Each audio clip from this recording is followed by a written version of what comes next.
They are split into different units called departments. So each department is saddled with its own function.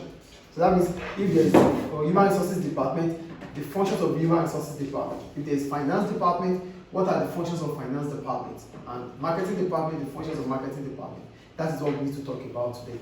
Departmental functions. So we start. Thank you. So we said, traditionally, a business may be divided into 4 departments: human, finance, marketing, and production. So that's traditionally, normally. So we can have the finance department, the human resources department, the marketing department, and the production department. So this is just logical, a typical business. But in other businesses, they might be split into as much as possible, because these days we have logistic. It depends on the kind of business we undertake, please. Is it clear? Yes. So we start with human resources department, HR. It said the human resources department is responsible for the welfare of employees. The welfare of employees, that means they take care of the well-being of the workers. That is what the human resources do. And they are the one in charge of employing workers to the organization. So they said the main task are follows. Number 1, workforce planning. This involves calculating the number of and types of staff that will be required by the business. So when we talk about workforce, we're talking about the workers, the staff, the employees. So the human resources department will plan on the numbers of workers needed for each department or for the organization.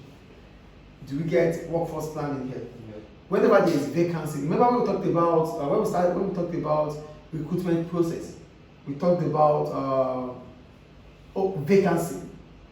When there's vacancy, it means there's an opening. So the human resources department will decide the kind of workers they needed, the numbers of workers they needed. That is still what we call workforce planning. Deciding on the numbers of workers that the company would need for each department. Is that clear? Yes. Is it clear, please? Yes. The second one, recruitment and selection. Talking about those that they have to employ. Hire. Process. Yeah, those they have to hire. So the process through which they go through, that is recruitment and selection.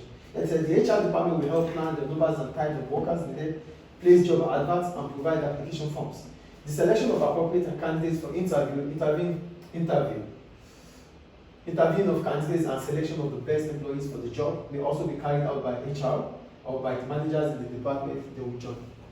So sometimes the human resources department would leave the responsibility to maybe the marketing department, because the marketing manager understands marketing more than the human resources department. So the human resources department might do a rough checkup or in much about the individual in terms of his qualification and the rest. But when it comes to interviewing for the job, it might leave it to the hand of each department head, which is the managers of different departments. Do we get the point here? Yeah. So the point about recruitment and selection is the recruitment process that they go through. Interview, selection, and the rest. It is the function of the human resources department. The third one, training. As soon as workers are employed, the human resources department takes up the responsibility of inducting them. The human resources department, not only new workers, even existing workers, they might need training too. So it is the human resources department that plan on how workers are being trained within an organization. Do you get the third point here? The first point is about their welfare. We talked about their welfare. The second point is how they go through recruitment and selection. The third one is training, which means how they get improved in terms of knowing what the job is or their functions are. The next one is health and safety. So it is the human resources department that trains workers about health and safety too. Do you get it? Are we together, please? All right. Staff welfare, we talked about it already. Meeting the needs and wants of employees. It is the human resources department.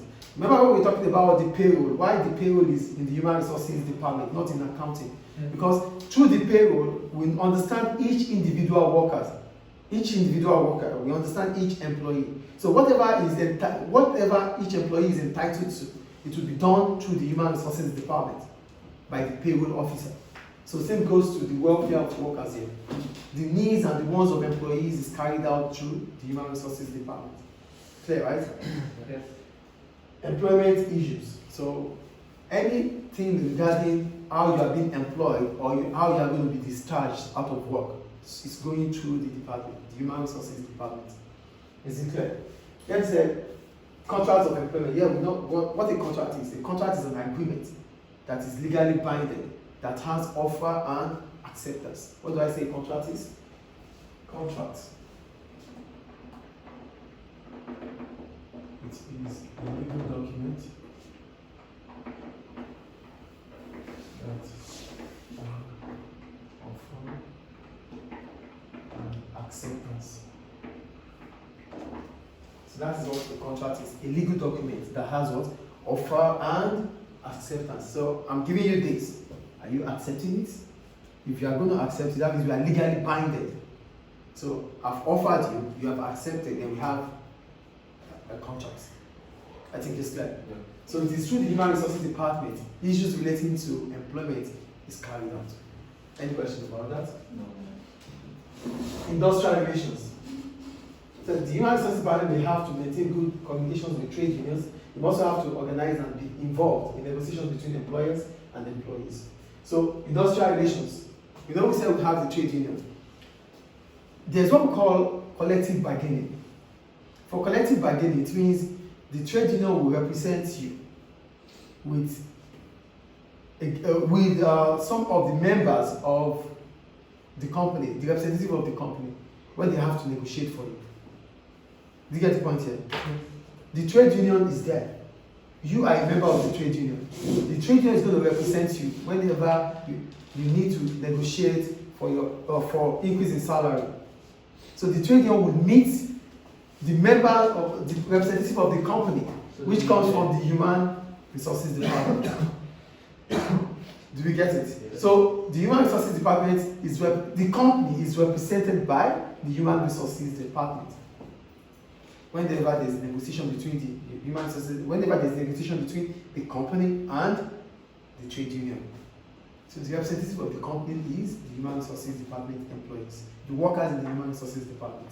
Is it clear? Mm-hmm. Dismissal. So whenever an employee has to be dismissed, it is through the Human Resources Department.